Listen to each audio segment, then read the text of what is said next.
entre les Burundais en exil et ceux restés au pays à travers des informations bien fouillées concernant tous les domaines de la vie du pays. Le magazine Humura Burundi est diffusé sur le web via le site de la RPA www.rpa.bi. Humura Burundi.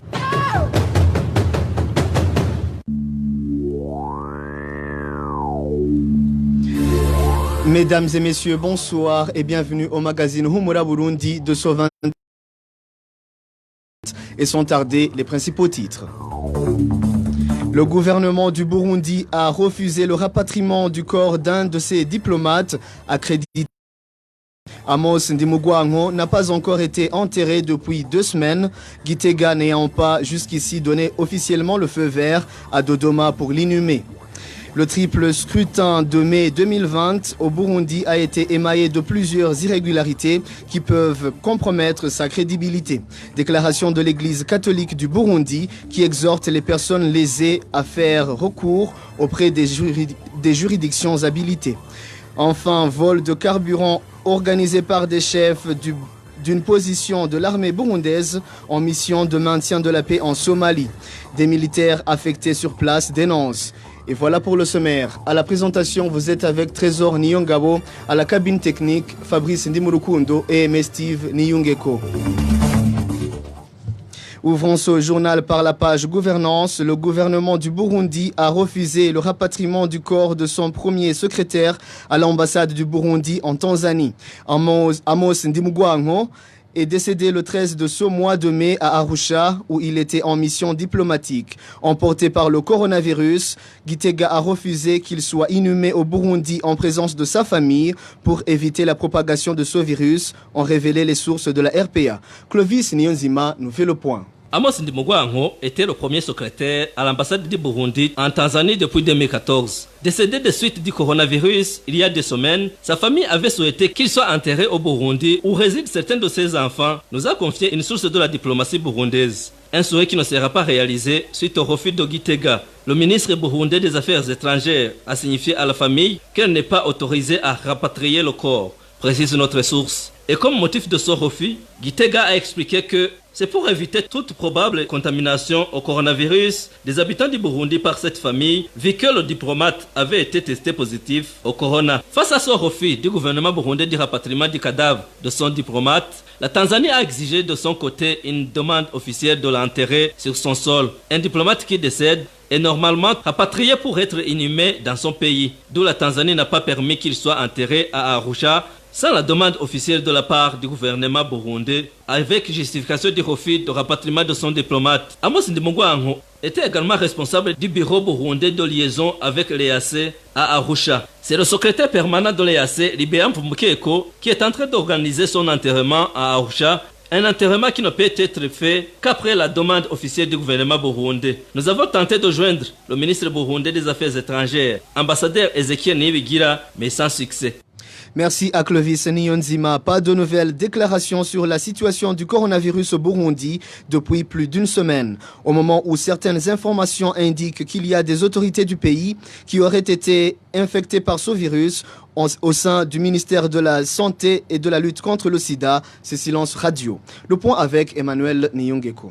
Le dernier communiqué du ministère de la Santé et de la lutte contre le sida date du 17 mai. Dans ce communiqué, 15 nouveaux cas positifs au coronavirus ont été diagnostiqués parmi 104 personnes prélevées du 9 au 15 mai, ce qui a ramené à 42 l'effectif total de personnes testées positives à la COVID-19 au Burundi. Depuis, aucun autre cas de coronavirus n'a été annoncé au sein du ministère de la Santé. C'est le silence radio. Ici, d'aucuns se demandent s'il n'y a plus de gens qui attrapent cette pandémie ou si on ne fait plus de prélèvements. Cela étant, même si le gouvernement de Gitega a toujours manifesté sa politique de cacher la réalité en rapport avec la COVID-19, 5 personnes auraient été emportées par le coronavirus, 3 à l'hôpital Kira, 1 à la clinique Prince Louis Rwagasore et une autre à l'hôpital Bomelek, tous de la municipalité de Bujumbura. Les informations en possession de la RPA révèlent qu'il y a même certaines hautes personnalités du pays qui auraient contracté le coronavirus. Il s'agit entre autres du ministre de la Défense qui était absent au service pendant un certain temps. Emmanuel Nhamvukiye a été revu le 25 mai dernier lors de la proclamation des résultats provisoires des élections. Il en est de même pour Koumana, ministre de la Santé et de la lutte contre le sida. Les informations fournies par ses proches révèlent qu'il venait de passer lui aussi plus d'une semaine sans se présenter à son cabinet. C'est ce mercredi qu'on l'a revu au Conseil des ministres. Nous avons tenté de joindre le docteur Tadendi Koumana, ministre de la Santé, ainsi que Jean Bosco Girukwishaka, porte-parole de ce même ministère, mais leur téléphone est sonné sans que personne ne décroche. Toutefois, lors d'une interview accordée au journal Iwachu ce mardi, le docteur Jean Bosco Girukwishaka a certifié que son patron se portait bien.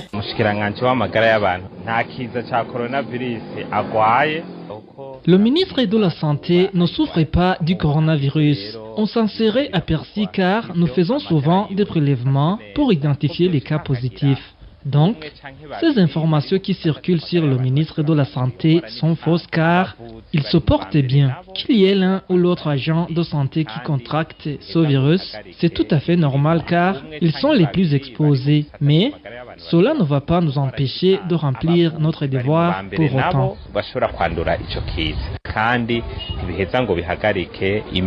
Pourtant, les informations en provenance des proches du docteur Tadendi Koumana, ministre et à la Santé, dans ses attributions, font savoir qu'il vient de passer un séjour dans un des hôpitaux du Kenya et qu'il serait rentré sur Bujumbura ce mardi. Merci à Emmanuel Niyungeko. Une courte pause et poursuivons avec ce journal. Retrouvez les différentes productions de la RPA sur Facebook, YouTube, Twitter et sur www.rpa.bi.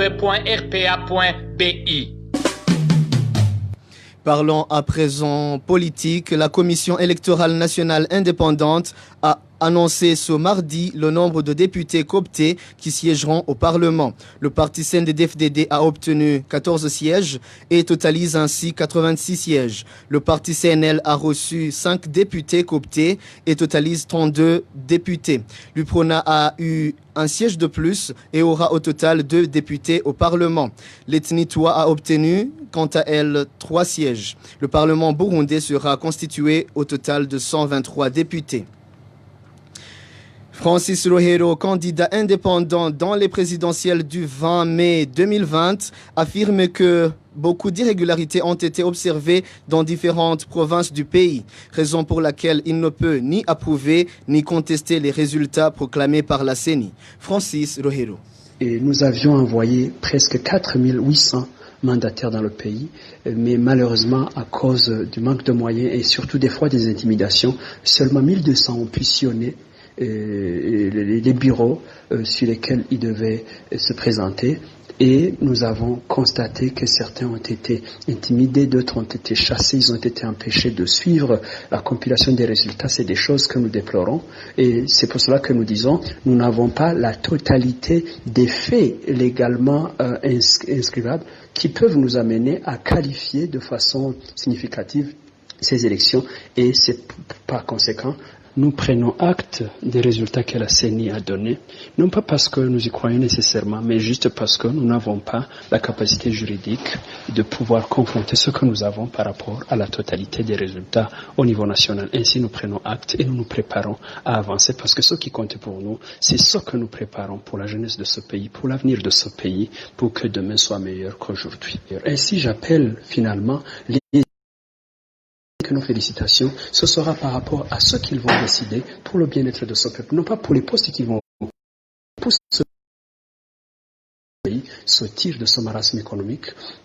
Et franchement, où nous sommes passés, les gens étaient en difficulté, les gens étaient très pauvres, malheureux. Et je crois que celui qui comprennent qu'ils ont un devoir important de satisfaire la population et non pas de croire qu'ils vont se plaire quelque part dans une balançoire pour pouvoir jouir des biens du peuple, mais au contraire qui sont là pour être des solutions de ce peuple. C'était Francis Rohero, candidat indépendant au présidentiel du 20 mai 2020. Entre-temps, la conférence des évêques catholiques du Burundi relève également des irrégularités ayant caractérisé le triple scrutin au Burundi. Entre autres irrégularités citées par la conférence, le bourrage des urnes et l'exclusion des lieux de dépouillement du scrutin de certains mandataires et observateurs. Ainsi donc, La conférence des évêques catholiques du Burundi s'interroge si ces irrégularités ne puissent pas porter préjudice aux résultats proclamés. Je vous propose d'écouter Monseigneur Joachim Nahondereye, le président de la conférence des évêques catholiques du Burundi. Nous reconnaissons que les élections se sont passées en général dans le calme, mais nous déplorons beaucoup d'irrégularités quant à la liberté et à la transparence du processus électoral, ainsi qu'à l'équité dans le traitement des candidats et des électeurs. Tous ces éléments devant aussi caractériser des élections vraiment démocratiques. Entre autres irrégularités, nous déplorons notamment la contrainte exercée sur certains mandataires à signer d'avance les procès-verbaux du dépouillement du contenu des urnes, le bourrage de certaines urnes, le vote à la place des défunts et des réfugiés, les procurations multiples et donc invalides, le fait que dans certains bureaux de vote, il y ait eu des électeurs qui ont voté plus d'une fois, l'exclusion des mandataires et des observateurs des lieux de dépouillement du scrutin, les intimidations et contraintes exercées sur des électeurs par certains administratifs qui les accompagnaient jusque dans les isoloirs, l'intrusion des personnes non autorisées dans les lieux de comptage des voix, le secret du scrutin qui n'était pas garanti partout, la confiscation des accréditations et des téléphones de certains observateurs. Face à toutes ces irrégularités et bien d'autres, nous nous demandons si elles ne portent pas préjudice aux résultats à proclamer. Malgré tout, la conférence des évêques catholiques au Burundi demande à toute personne lésée de faire recours à la justice et d'éviter à tout prix la violence. Encore une fois, le président de la conférence des évêques catholiques du Burundi, Monseigneur Joachim Nahondereye.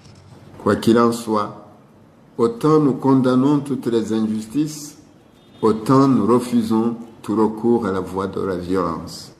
Comme nous l'avons déjà dit antérieurement, au cas où certains se sentiraient lésés dans leurs droits, qui recourent aux instances de justice habilitées pour qu'ils soient rétablis dans leurs droits. Par ailleurs, nous recommandons au pouvoir public de sanctionner tous ceux qui, après le vote, persécutent leurs voisins ou de décourager ceux qui seraient tentés de les tourmenter pour avoir manifesté des tendances politiques différentes des leurs.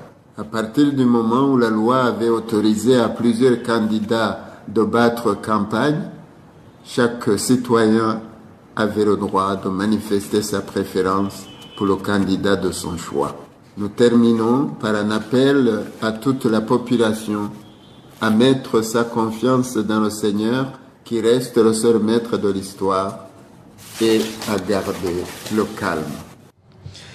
Toujours en page politique, le groupe des chefs des missions diplomatiques accrédités au Burundi dit prendre acte des résultats provisoires des présidentielles et législatives présentés par la CENI le 25 mai dernier. Dans un communiqué de presse sorti ce vendredi, ce groupe encourage tous les acteurs politiques à prendre en compte l'appel de la Commission de l'Union africaine et de s'abstenir de tout acte de violence et l'exhorte à privilégier la concertation dans le traitement des différents électoraux.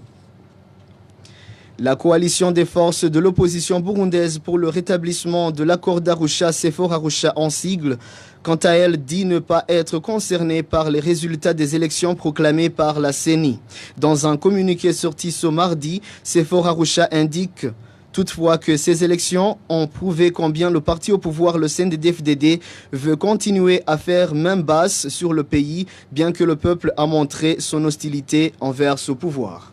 La préparation, l'organisation et le déroulement de ce processus électoral a démontré à la facette du monde que le seul objectif du parti CNDD-FDD était d'organiser un hold-up électoral lui permettant de conserver le pouvoir à travers de fausses élections, et c'est exactement ce qui s'est passé. Souvenez-vous que ce sont des élections qui se sont déroulées sans le type d'environnement légal, politique et sécuritaire permettant une compétition démocratique. Souvenez-vous surtout que ce sont des élections qui se sont déroulées à huis clos et que, au moment de la préparation, de l'organisation et du déroulement de ces élections, il y avait une mise en scène censée habiller un processus électoral démocratique, alors que, au même moment, il y avait une chasse à l'homme généralisée dirigée contre les membres réels ou supposés des partis de l'opposition, notamment les membres du parti CNL. Bref, les résultats fantaisistes proclamés par une commission électorale acquise à la cause du parti CNDD-FDD sont des résultats qui viennent extérioriser la volonté affichée du parti CNDD-FDD de conserver toujours le pouvoir à travers de fausses élections.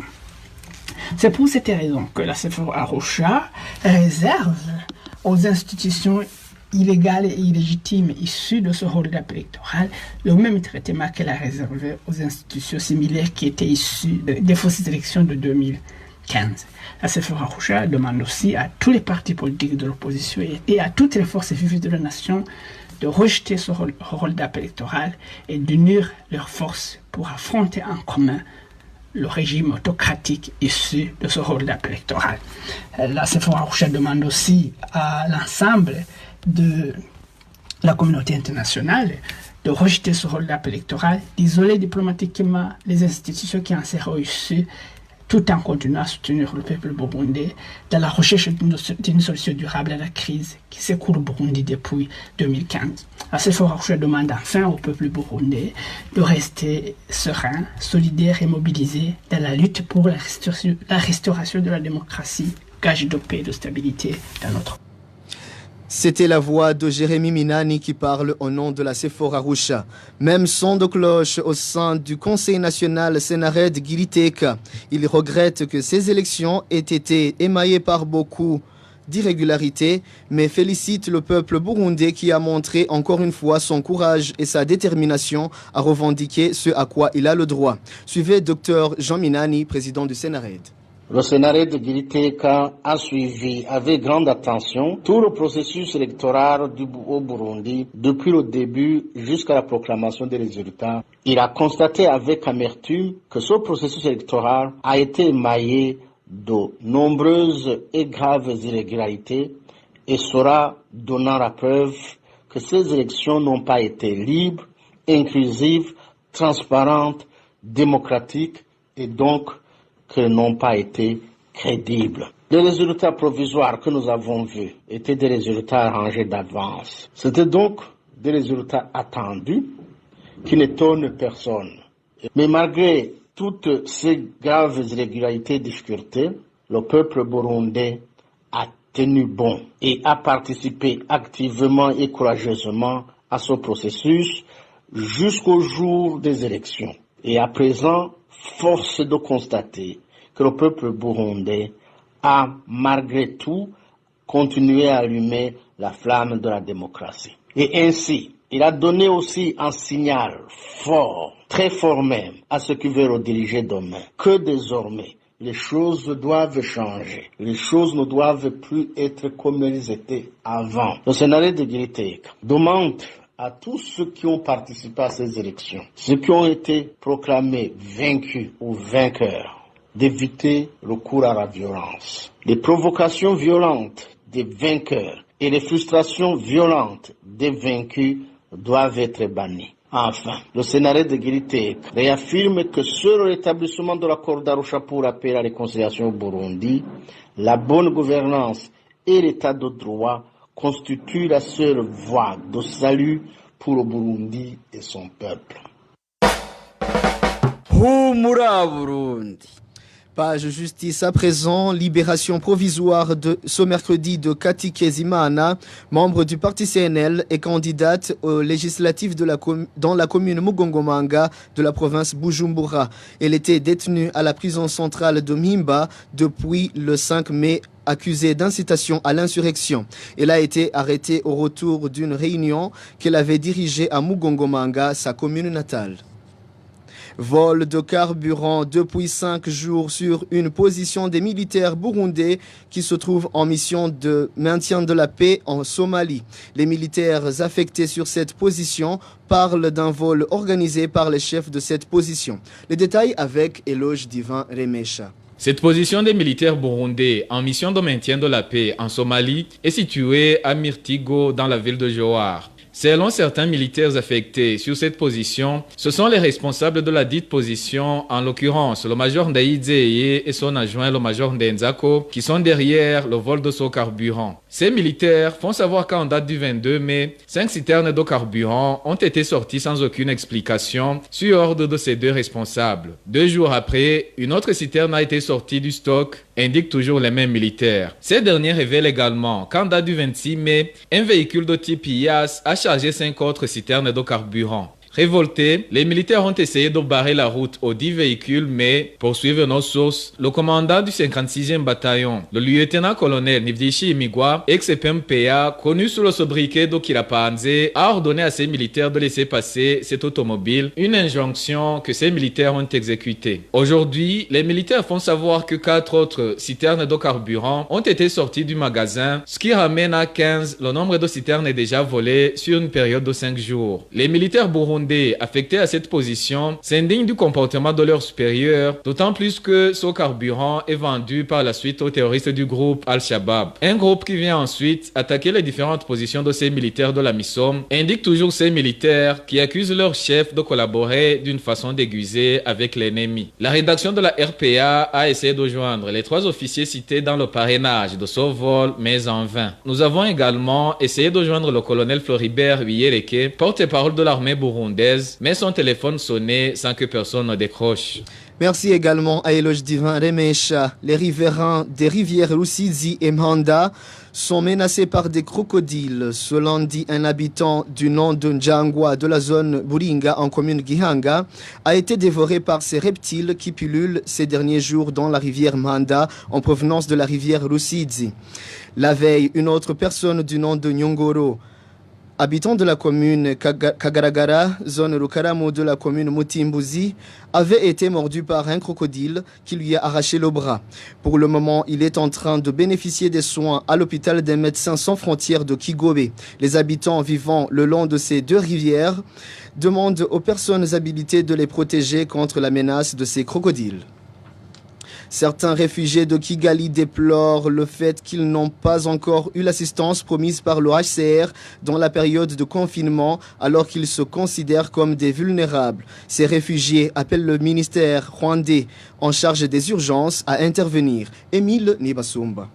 Nous nous posons la question, où est le problème? Pourquoi cette assistance ne nous parvient pas à temps? Ils sont en nombre de 6. Cri d'alarme. C'est l'objet de la correspondance qu'ils viennent d'adresser au ministère en charge des urgences au Rwanda. Ces réfugiés burundais estiment qu'il y a un flou dans la distribution d'une assistance particulière destinée à certains réfugiés urbains dans cette période de confinement liée à la Covid-19. Au nom du groupe, Fulgence Hassabumutima indique qu'ils ont choisi de s'adresser à ce ministère puisque les réponses du HCR et des représentants des réfugiés ne sont pas claires. Le HCR a annoncé une aide.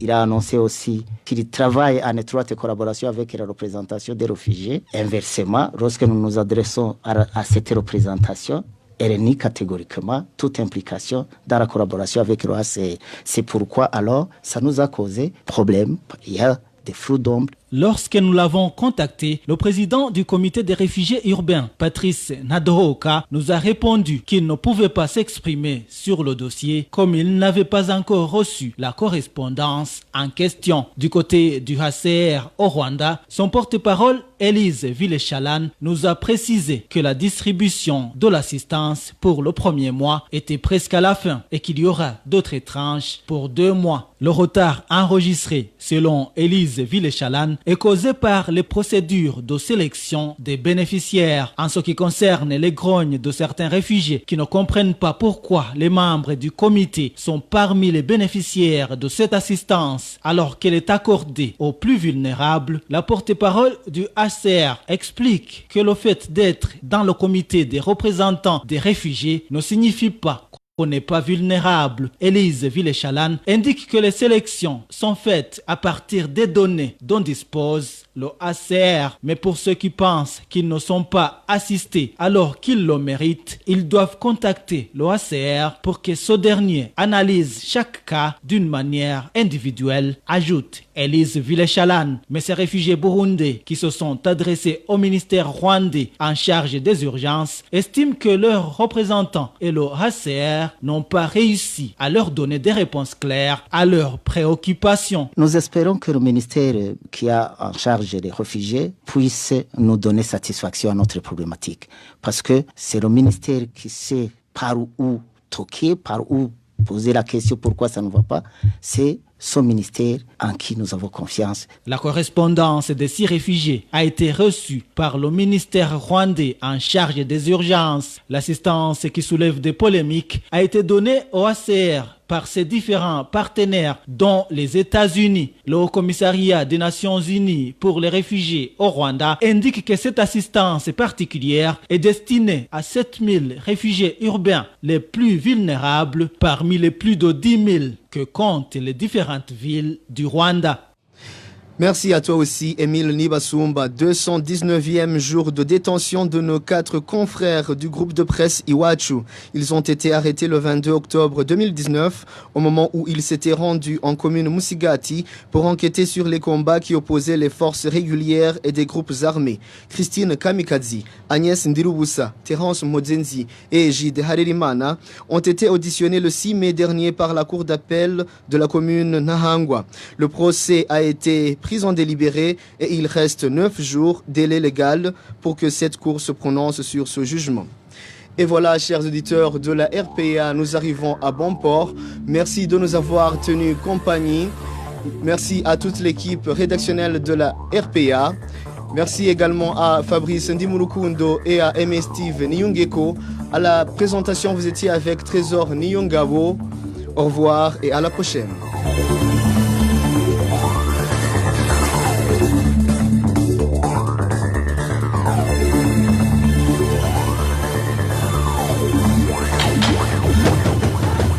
C'était le magazine Humura Burundi.